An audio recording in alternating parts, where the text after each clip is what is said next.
Bonjour mesdames et messieurs, vous nous suivez de partout dans le monde à travers votre émission Rien que la vérité, question de pas de l'actualité aujourd'hui. Le cas où messieurs nous allons montrer bon mon amboka maître Kaninda to comme un peu ko sola, mambinyo so bazali ko kabona politique ya mboka na biso to ko sola l'actualité politique, to ko également social au peuple congolais. Mais tika na pesa non merci l'équipe technique au sala réalité na comme pas bino na balolenge, au singeli dodi enfant gâté mo bout na sima caméra, merci la région de Kokeli, coordination mon amboka Medan Kankolongo banyo so ngarbongo.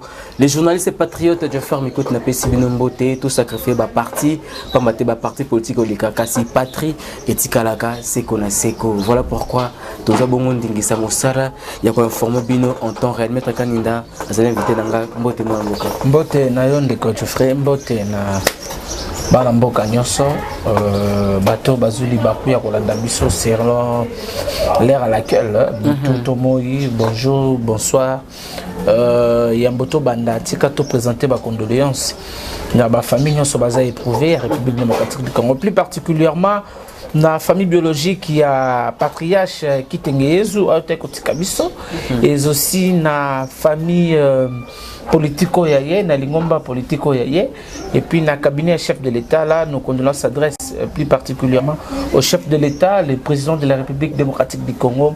Vraiment c'est Dieu qui donne, c'est Dieu qui a repris Molimo ya Kondo Kitengeyezu et Pemana Kimia. Voilà Kondo Kitengeyezu Pemana Kimia. À cette occasion on peut profiter ko présenter ba sincère condoléances nanga na baiki ba Kongo na bongisi bongo et moko ya bango tous allez bongo ensemble et surtout tant on est côté la partie est mboka na biso kuna na gome sikani ni volcan et ravagé pendant mabote belé tiki ba sans abri et tiki bongo orphelin et bongisi bongo et baiki ya baba ya bana en tout cas tous allez de cœur na bino mettre kan na to banana makambo tali bongo volcan au sali bongo quand bien que sali catastrophe naturelle et kasimba ki ba kongomani bazali ko pesa ngo toujours tendance politique lo ba été mais gestion de mutu sali telelo au volcan wana et ça la makambo tika biloko wana na OPG Zala et prévenir te maître Kaninda bandeko balo ba mi donner des leçons dans ces pays en 2010 il y a eu volcan sous l'ancien régime Ndeko Kabila.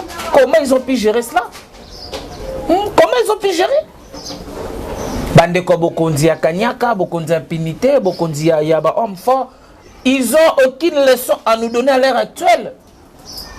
À l'heure actuelle, bazar la leçon à ta mokote ko pesa biso. Parce que le Congo déjà est là au Moussoussou. Les kamba volcan c'est une catastrophe naturelle. C'est comme une inondation de partout ailleurs. Babi mais gestion de Moutessali bon OVG zanga ki $10,000 ya pamba maître Kaninda. OVG kanga volcan. Mais pour la ça ba étude ko ba été na mbula na netel na jour. C'est connu chaque 20 ans. Chaque 20 ans volcan salemaka. Volcan ya makasi. Oya mokili mbezali oya biso ya Niragongo. Koleka ba volcan ya Australie, ba volcan ya Japon, ya bamboka mipaya. Bamboka zinga ya biso. Mais si les volcans ont une catastrophe purement naturelle.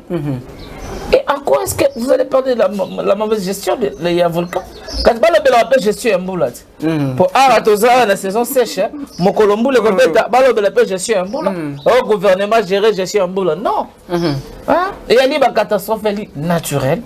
Et il y a une catastrophe Nzambe. Biso kaka chrétien question wana totika ngo kolonzambe yango na sengi kaka ke banduku wa pendu batoto wa Goma Swahili peki magangaya na l'essentiel mina kupenda sana donc c'est-à-dire na lingi bino mingi batoto wa Goma Nzambe Mungu akubarikie Nzamba azala na bino Nzamba batela bino et là comme la bino nous sommes de cœur avec ce qui se passe là-bas, avec votre situation c'est notre situation.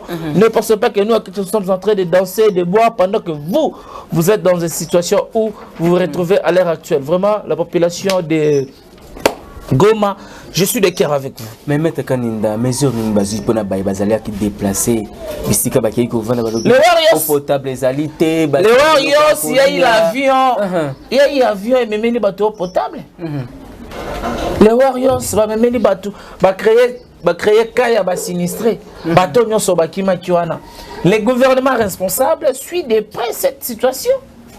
Nous avons un gouvernement responsable qui suit de près la situation il y a éruption volcanique, il y a Niragongo. Donc la population baza vraiment sous contrôle, et la situation est vraiment sous contrôle. Il y a Baimboka, il y a gouvernement, guerrier. L'équipe a guerrier qui a 7 membres du gouvernement pour évaluer, pour voir ce qu'ils pouvaient faire. Même qui ils ont construit un site là pour délocaliser les gens d'abord dans la ville, il y a Goma. Parce qu'en dehors, il y a volcan. Il y a encore d'autres choses qui s'annoncent. Gaz carbonique, na lac Kivu, c'est ce qui fait même l'objet. Il y a interdiction, il y a trafic, il y a voie maritime. Mopanzouana et Mboka pour tout simplement chercher comment sécuriser Mboka. Parce qu'il y a aussi des séismes, des tremblements de terre. Parce que ce qu'on taliba futur, on est salé mais autant, c'est aux autres. Voilà pourquoi la responsabilité incombe au gouvernement comme un vrai papa social. Je crois bien les 17, si pas les caisses, si ma mémoire ne me trahisse pas, il y aura lancement de la caisse de la solidarité. Nakotia moi loko nakotia moi loko na kesa solidarité wana po sunga bandeko ya este esunga bango basomba moi elamba po bakimi batiki bandako na bango batiki bilamba bango batiki banini ya bango yango na bengi ba congolais nyonso to soutenir bandeko na biso ya beni ba pasteur ba musicien ba féticheur banganga bangunza bino tout ezali kambetali motote etali ba imboka nyonso to sunga bandeko o baza na surtout pour na ba pasteur mabonza jour moko kaka to ya dimanche moko kaka et ko sunga batuna est. Je salue d'abord Moïse Mbie pour l'acte patriotique à tout ça atika ki aye papa évêque Pascal Mukuna Mutombo Kalombo Kabundu Alessa. Vous êtes tellement nombreux les pasteurs, nous vous invitons pani moko kaka ya dimanche moko kaka ekende na est pour na ko soutenir bandeko na biso ya beni ba musicien concert moko kaka soko beti totini mbongo na est na bino pe bapandisango salaire à moi moko mbonga coupage kaka moko kinda kuna na est biso to na ba cameraman coupage moko kaka totie ekei na est pour na kosunga bandeko ya biso kasi ubeti lisolo ya ba warrior awa maître Kaninda mona mboka jise Jean-Claude Katinda alobi ete oyo ezali lokola test ya liboso pona bandeko na biso ba warriors ba meka mpe ko s'évaluer par rapport ya situation ekomeli pe bandeko na biso kuna ya na ba warrior ngai na retenir bango rigueur makasi après 3 mois 100 jours. Pour l'instant dans un temps de bossal j'observe de près na bi bango nyonso na hôtel rabam basa 57 na bi bango nyonso. Mais dans le dossier, interpeller chaque ministre na responsabilité. Chaque ministre na département na la responsable na maye oyazo sala na maye yali koroba.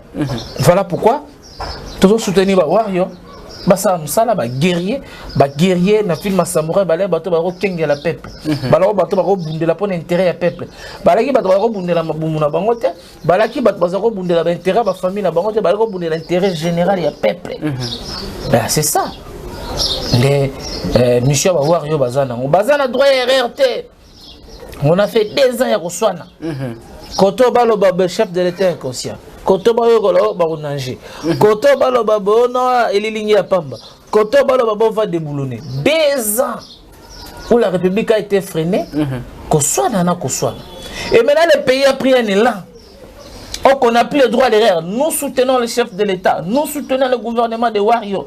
On n'a plus le temps à perdre, encore moins le temps. Il y a un débat inutile. On doit se lancer au travail. Parce que le peuple d'abord, la population en folie. Le peuple d'abord, il y a les social là-dessus. Le peuple d'abord, il y a la santé, il y a l'éducation, il y a la sécurité. Tout fait partie du peuple d'abord. Le peuple d'abord, les Warriors, ensemble avec le ministre de l'économie, avec les opérateurs, il y a la société d'aviation. Solo, ça, billet avion à moins de 50%, c'est quelque chose qu'il faut encourager. Les Warriors. La émission, les Warriors sont réussir mission. Dans une opposition, na moi dire te peso kende hein ti to kitati et ces ali promesses to ali o salemi déjà mokile banda liloba mokilo ya biso banda liloba nzambe mokolo mokili tanga saka mokili abi il est bon il doit créer l'homme et puis il a dit que la lumière soit et la lumière fit nyo c'est zakaliloba et comme nyo so banda koloba pour matérialiser yango na biete ba wario ba bandi déjà que kokoma na kokitisa billet ya avion pour longa qui permettre ba congolais trafic longa Kinshasa OK Lubumbashi il y a des congolais depuis Bazala na comment na village natal na été aujourd'hui c'est le moment ba kitisi billet qui là où les billets qui Kinshasa qui s'arrange dans les $340 le commune à 190 billets Kinshasa Lubumbashi dans les $380 le commune à $115 Kinshasa Mbushima qui était dans les $280 le commune à $119 donc ce sont des avancées il faut féliciter il faut applaudir il faut dire merci aux Warriors il faut dire merci et là mutu pa kende Goma fa kende na Kigali à côté na motuka mais les deux assis sous terre aux vols directs au quitter Kigali donc c'est ça ce que nous avons voulu dans notre pays ba quitter ça ba biloko nyonso et puis ba quitter ka appris à transporter à niveau ya ba aviation ya avion ya nzela pepo ba quitter ça pe na nzela ya ba taxi ba wewa na wewa course à 500 francs à l'isute no taxi ko to za rappel ozana Willery pe wewa tika na rai a émission 1000 francs on a 24 pour ba commission boulevard faut qu'à 1000 francs na taxi on a Victoire Ti boulevard 1000 francs il faut pas quitter à niveau pour faciliter le transport et là quand on a ça c'est facile l'état congolais a multiplié ba bis pas ça la donc ba transport qui susté bas il y a les besoins tellement majeurs et ça là que na Kinshasa laisse-moi te dire une vérité attends ba 1000 bis et si ça problème à transporter pourquoi etani ni banzela nezanango soko zui na Gambela à partir avenue Ngiringiri koleka tikuno ko matina avenue l'avenue est tellement impraticable soko zui na virage ya Landu wana sur je crois bien direction Chaba na kwa wana la route est dans l'impraticabilité énorme. Ceux qui moulent les bandits ont de créer les boules ça dérange la circulation. Là, j'interpelle les autorités municipales, les autorités de la ville, de trouver la solution dans les délais le plus vite que possible dans ces coins-là. Il faut trouver une solution. Merci beaucoup, Maître Kaninda. Tous allez ko kinde malembe. Tout est allé solo état de siège le oyo. Est-ce que va avancer les alliés par rapport à l'esprit au chef d'État à décréter Kayango parce que à décréter Kayango n'a mécanicité et renforcer et restaurer sécurité dans la partie est de Cannabis. Est-ce que va avancer les alliés par rapport à l'état de siège d'abord est là pour restaurer l'autorité de l'État dans l'ensemble des territoires là où l'État n'existait pas. L'état de siège pour sécuriser la population dans des secteurs post-conflit. Ils ont ciblé des provinces, Ituri et celui du Nord Kivu. À tout moment, des personnes non identifiées qui venaient terroriser les gens. Et aujourd'hui, ce moment l'état de siège est là. Malgré que continuer, le général Johnny Luboya avait dit nous serons sans état d'âme.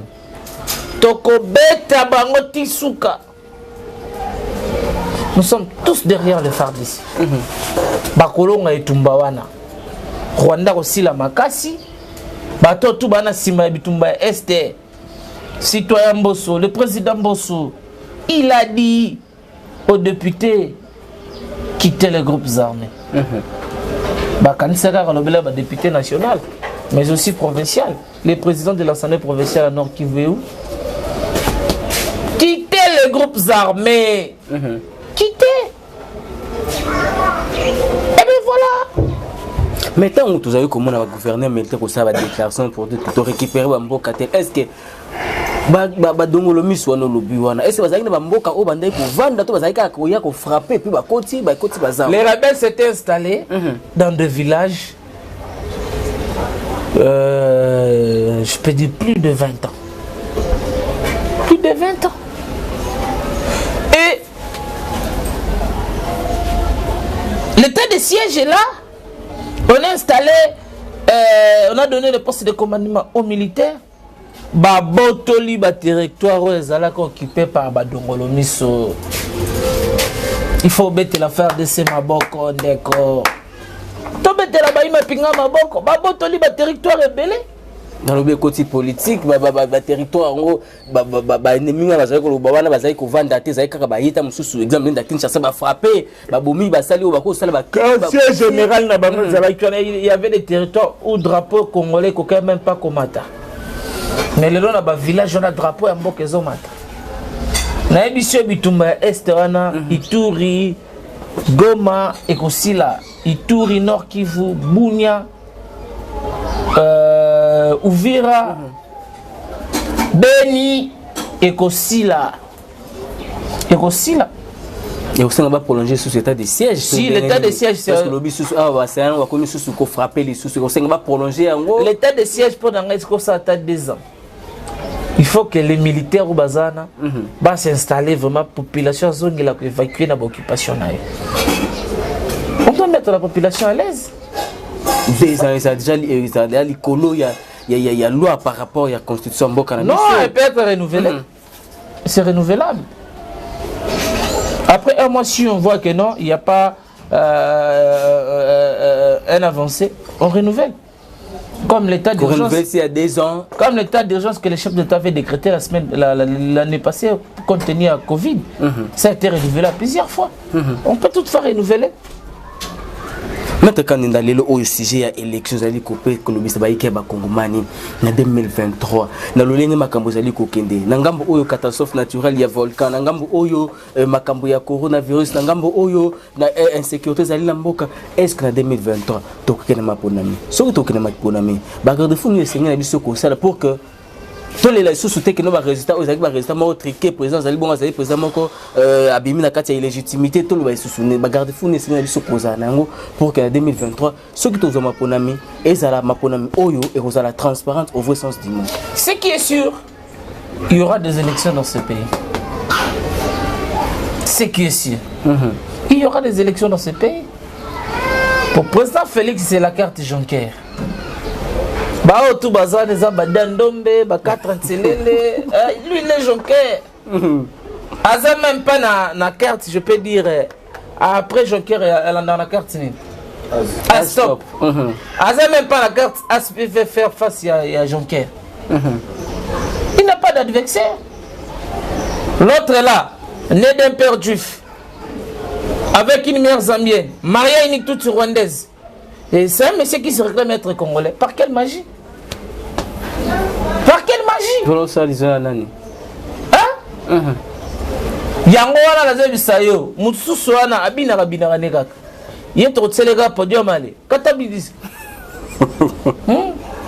Mususu koto. Azala malédiction ba mama ba fini mama na yozo ngisa mama na ba mama to ko ngusi ba modiri. Tangela penda qui est cet adversaire là de taille qui peut faire face à béton. Même si Babi qui organise l'élection Lelo. Qui est cet adversaire? La popularité d'un acteur politique, elle ne s'éprouve pas dans la rue. Parce que la rue, tout le monde peut traîner les foules. La popularité d'un homme politique, ça s'éprouve devant les urnes. Nazi urne qui est l'homme fort, qui est populaire. Fatia fait c'est le preuve. Tout le monde peut traîner la foule. Mais transformer cette foule, c'est des choses différentes. Et comme il est comme Moussous.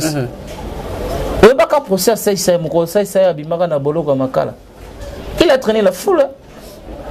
Ozati que si les c'est c'est apostolé aux foule on a sur voiture baga bisa kendo c'est qui sabato. C'est à legende ko bina kuna. Donc c'est pour vous dire que à l'heure actuelle nous n'a pas peur des élections. D'ailleurs moi j'ai besoin des élections pour remplacer les députés Baba qui sont à l'Assemblée nationale et à l'Assemblée provinciale au Sénat. On a besoin des élections. Nous sommes prêts pour les élections. Bato bazoya prophète de malheur, ce sont les gens qui ne sont pas prêts pour les élections. So babi babeti sipe ma ponomeli lobby ngai moto liboso na koya na seni na tiki ngai candidature. Et puis la carte Jonker Nangai Fachi Béton. Nae, qui va battre Fachi na Congo? Mais on faire face à la sociale qui la batoutine. Qui va battre Fachi na Congo? À faire face à la sociale, il y a des conditions de vie où il y a Congomani actuellement. Faire face à la sociale, c'est-à-dire le chef de l'État a été élu sur base d'un programme, a été élu sur un combat de la démocratie. Et Toumbanaye, il y a opposition, c'était pour d'abord restaurer l'autorité de l'État, instaurer un état de droit et aussi les sociales des Congolais. C'est ça même la philosophie de notre maître. Le peuple d'abord. Le peuple d'abord, la population doit manger, la population doit avoir les moyens minimums pour envoyer son enfant à l'école. Le peuple d'abord, la population doit avoir des soins de santé. Le peuple d'abord, la population doit être sécurisée. Tout ça fait partie du peuple d'abord. Et à l'heure actuelle, moi je suis en train de voir que l'actuel chef de l'État est dans les bons. Il a promis la gratuité de l'enseignement. Aujourd'hui, la gratuité, c'est une réalité palpable. Il a promis la paix à l'Est. Aujourd'hui, il y a l'état de siège. Il a promis que lui, une fois président de la République, le prix des avions sera au rabais, sera abaissé. Et c'est ce qu'ils sont en train de faire. C'est ça déjà le bilan. Le bilan a 2 ans. Alors le bilan, c'est quelque chose qu'on le fait à la fin. Mais dans 2 ans, vaut mieux les 2 ans de Félix Tshisekedi que les 18 ans de M. Kabila. 18 ans, M. Kabila, c'était quoi? Régime à bombe fort. 18 ans, M. Kabila, c'était quoi? Les arrestations arbitraires. 18 ans, M. Kabila, c'était quoi? Rendre les institutions faibles. 18 ans, M. Kabila, c'était quoi? Voler l'argent de l'État. 18 ans, M. Kabila, c'était quoi? Gangsterisme au sommet de l'État. Au Sokamoto, la Cour a dit les droits. La Cour a rendu son arrêt, mais lui s'oppose face à un arrêt de la Cour. C'était sous le régime Kabila qu'on a connu tous ces genres d'histoires. Toutes les sortes de médiocrité, toutes sortes. On a vécu ça sous le régime Kabila. Et aujourd'hui, Kabila est parti, il laisse ses acolytes. Bah, monsieur de Bahana, monsieur na union sacrée. Bon, on va salir Makassa union sacrée. Makassa union sacrée, ils ont eu peur de devenir chômeurs. Parce que ça tentait qu'on allait dissoudre le Parlement. On allait dissoudre le Parlement.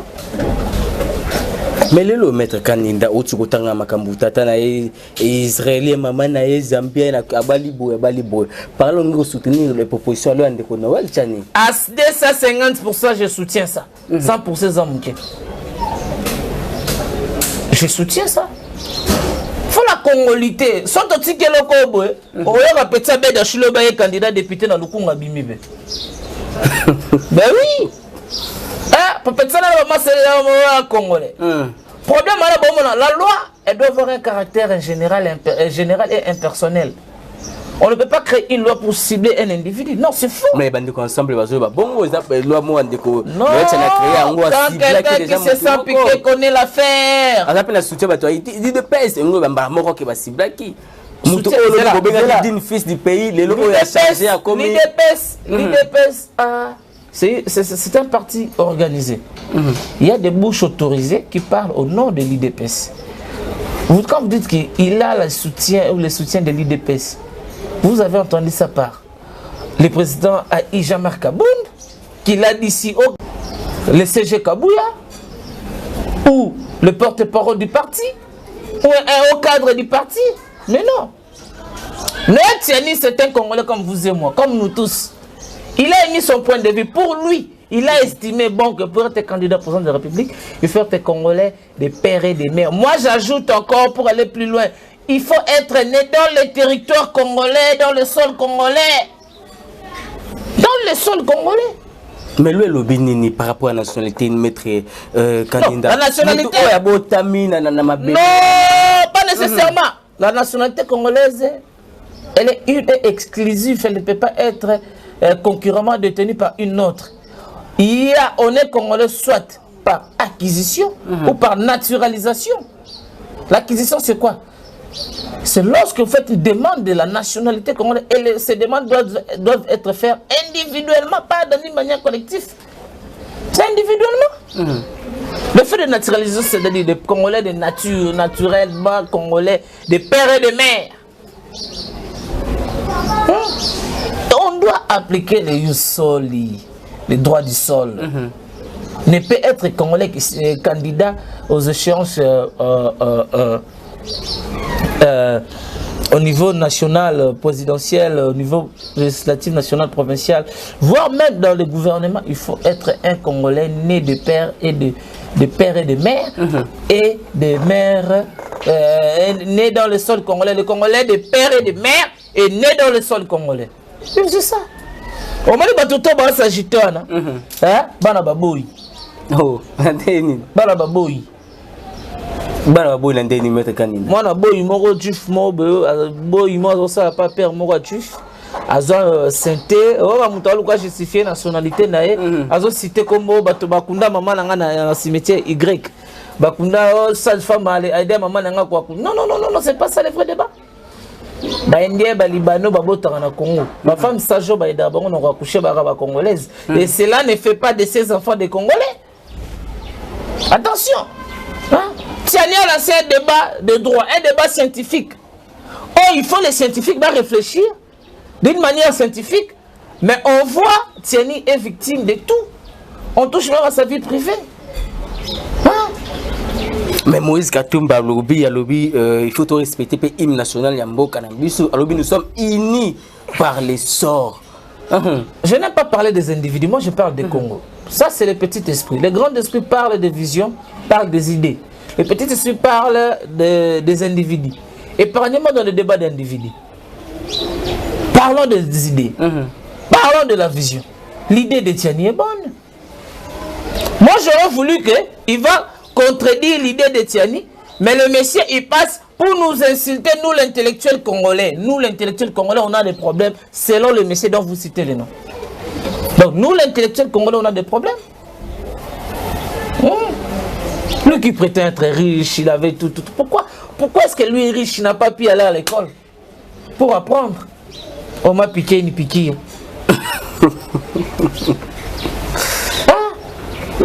Ce sont des gens que Kabila a façonnés.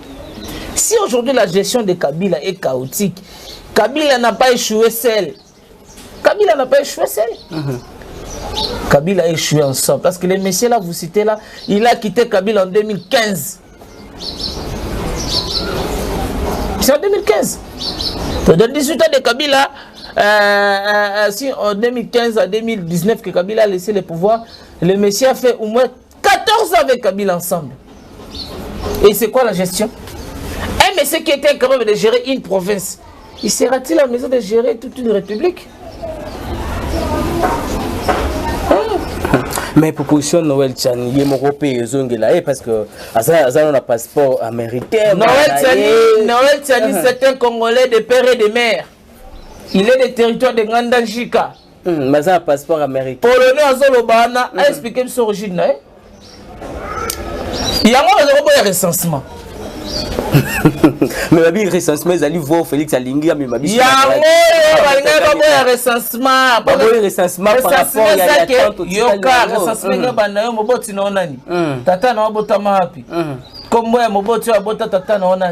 c'est là où l'origine est. Parce que moi, le recensement, je ne serais pas dérangé de ça. Je suis le petit-fils de Betonzouji, de Chimangamou Kendi Chandarak. Donc je n'ai pas peur de qui que ce soit.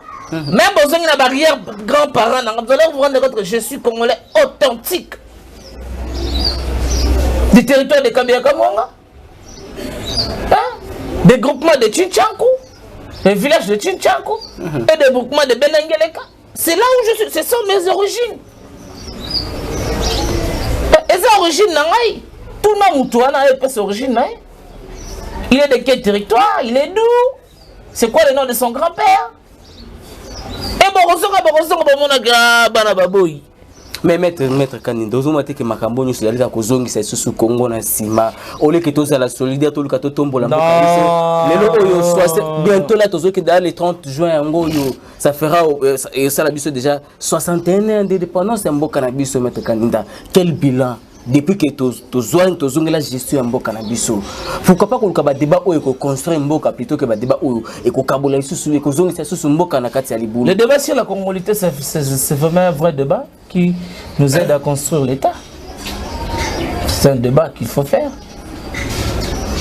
18 ans passés, la nationalité de celui qui nous a dirigés, ça a été douteuse. D'autres parlent de Tanzanie, d'autres parlent des Rwandais, d'autres parlent de Burundais. Et jusqu'à l'heure actuelle, pour tout le monde, la famille m'a obéi à 3 personnes. Notre côté Kokwa Koufi, notre côté Tata Mosa Koufi, notre côté cousin, cousine. Famille m'a obéi à 3 personnes. Non, c'est déjà la famille. T'es un lobby, famille m'a obéi à 3 personnes. Notre côté Kabazu Matanga. Tata Mosi la banga Koufaki. Mais Félix Tshisekedi, c'est le chef de l'État. D'abord, adressé Yabani. Limité.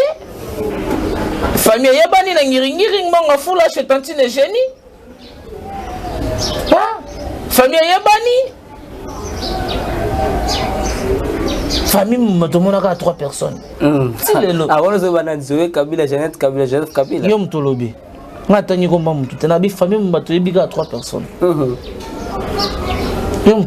c'est pour dire que tout Congolais consciencieux doit soutenir la loi Tiani. Dès assez on a parlé la loi na so ba promulguer ceux qui va adopter faut pas passer en combat Tiani. Loi Tiani. Les lois bakajike ya la ndenge loi c'est ça ya la na parlement yango peut pas passer en combat loi Tiani.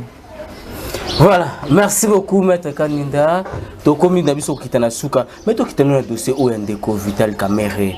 Tout le monde bandeko ya INC, vous allez toujours continuer à marcher, vous allez toujours saisir sous justice pour la colobalité. Vital Kamere a été condamné d'une manière injuste. C'est que justice en plus vous allez continuer quand tu décret qui dans les 18 ans passés. Dire que Vital Kamere a été condamné d'une manière injuste, c'est se moquer des Congolais. Vital Kamere a été poursuivi pour détournement des deniers publics. Bon, on a eu des il n'y a pas contribuable congolais. Bon, il y a un caméra yiba biso ba congolais. On va démontrer boété. Caméra, matata pognon. Ce sont des gens. Ce sont d'abord des économistes de formation. Ils savent comment détourner sans laisser de traces. C'est vraiment leur spécialité. Et aujourd'hui, quand les gens disent que peut-être Kamere a été condamné injustement, ça s'est craché sur la mémoire. Il y a justice congolaise. Sur l'indépendance même de la justice. Procès 100 jours. Un procès purement judiciaire. Les Zouzi ou les juges ont bel et bien posé des questions à M. Vital Kamere. Dans le même moment, les membres d'une même famille, compte Vimbi, Mapangu, t'as ma place de le pan moi, Sombi, Bengissi, la justice, Batounie, oh, la bosse a dit au Sakombo, la monnaie combo et l'ingana Moutou. Okali Massaro, Moutou Pendaki, Kokunda Kanye, c'était Massaro. Il a démontré à la face du monde que ce monsieur est punissable. Bon, l'État est que Kaboma na banganda. Na ba téléphone, on appelle ça une jonction. Les comptables de l'État et la présidence de la République, c'est un monsieur très honnête. Il était devant la barre comme renseignant. Il a donné des informations. Bitakuira. Mais M. Vital Kamere n'a pas été condamné pour vol intellectuel. Le vol intellectuel dans la législation congolaise est à la rater comme infraction. En droit, parce qu'il s'agit d'un procès pénal, s'il y a l'infraction, s'il y a la loi. S'il n'y a pas la loi, il ne peut pas être condamné. C'est vraiment un principe de droit pénal. Hein? Le principe de délit et de peine. Le principe à nullum crimen, sin legem. Ce qui veut tout simplement dire que il n'y a pas la peine ni la sanction sans le texte légal. Tel Kamere va tuer sur l'État. À quel appel? Il a exercé son droit de principe, il y a double degré de juridiction. Amoni était Nazuzia, Kataki Mobe Kobiete, Alobaki Mibe Kobiete, Amati Nazuzia à Likolo.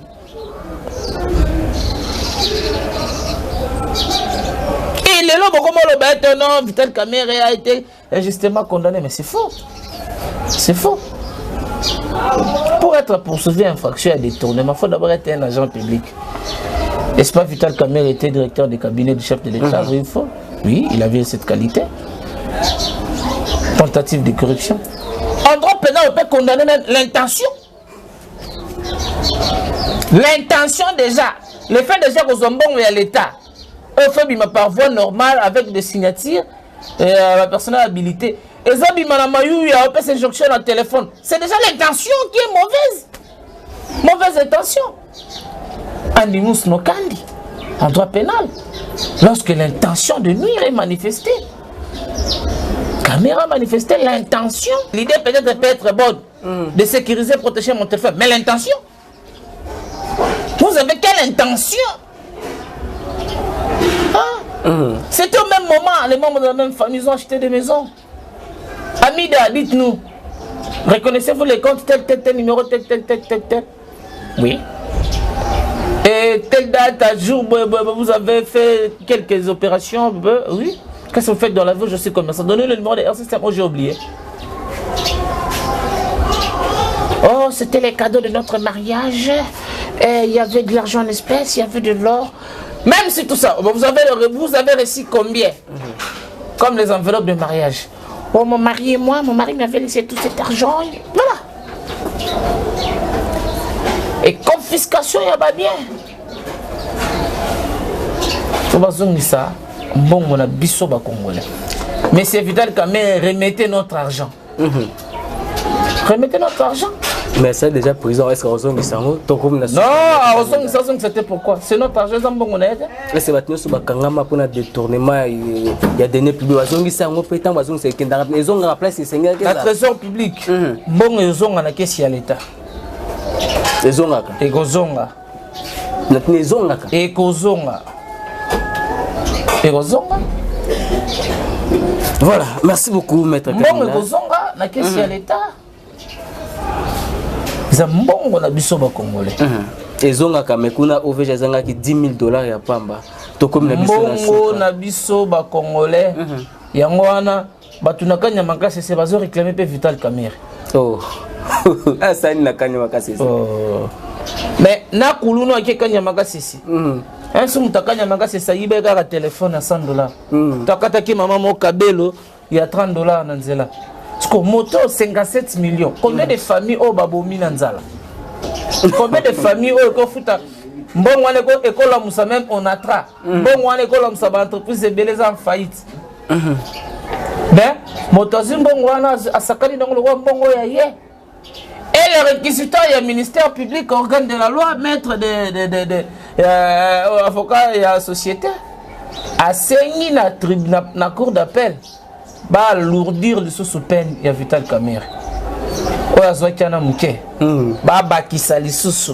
OK, voilà. Yango yi ba avocat ba mo salo ba bengaka ba manœuvre dilatoire. Parce qu'ils savent que leur client est déjà dans un pétrin. Voilà pourquoi ils cherchent des manœuvres dilatoires pour faire croire à l'opinion que non, leur client était condamné injustement. Mais non, c'est faux. Voilà, merci beaucoup Matondo Tokomi na Suka, maître Kaninda. S'il faudrait que Bagnos Balandio na émission de la vérité, va retenir quelque chose dans passage là. Va retenir que le chef de l'État Félix Antoine Tshisekedi il a un plan merveilleux pour ce pays. Va retenir était Bitumbaya Est aussi là. Par un volcan, ils ont une catastrophe naturelle. Les gouvernements ils sont en train de travailler sur ça pour mettre fin à tous ces drames. Otseka baimboka na kimia po bana mboka bazala na kimia nyoso yangwana na kosilisa na koloba ete On a une force d'action du Congo. On a un collectif sportif qui soutient le chef de l'État. Bali bandeko lobby balaki na baboyaki bokonza Kabila. Yango wana baboyaki kotsa bango na baliste po babiba na équipe ko sélectionner ba équipe nationale ya judo ya boxe ya karaté ya lit. Pour nini baboyaki kokota na ligue des jeunes na PPRD. Oh mosala bango ezaki soko position bien batinda rabata makasi ba betaka ba Maître Chaleur. Ah ba betaka bato.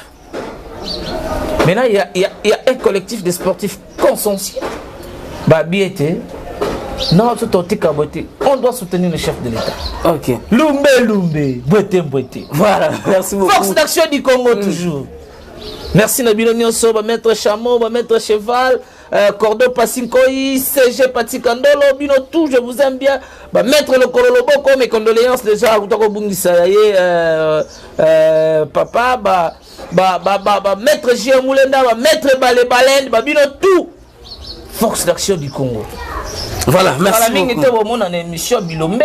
Na koyana bango mokomso bango na penda ke Bilombe na penda Maître Chameau, imbattable ya bandal. Otali kotobe Maître Le Kololoboko. Ozongi kotobe Maître Cheval. Je peux préparer des chaleurs na opona lobby. Merci. Ce sont des sportifs bien instruits. Ce sont des sportifs bien instruits, bien préparés. Bien travaillé, ils ont toujours préparé ma chaleur au Yabiso. Non. Voilà. Donc comme la souka, vous avez qui est là Roland d'émission, ne rien que la vérité. Tout le monde qui m'a envoyé à mettre Kaninda, question de parler. D'abord ça mettre orange à rouler là. Ok. Autant qu'il va mettre chameau, autant qu'il va mettre cheval, autant qu'il va mettre baleine, balai, ngaïté. Na mettre orange p.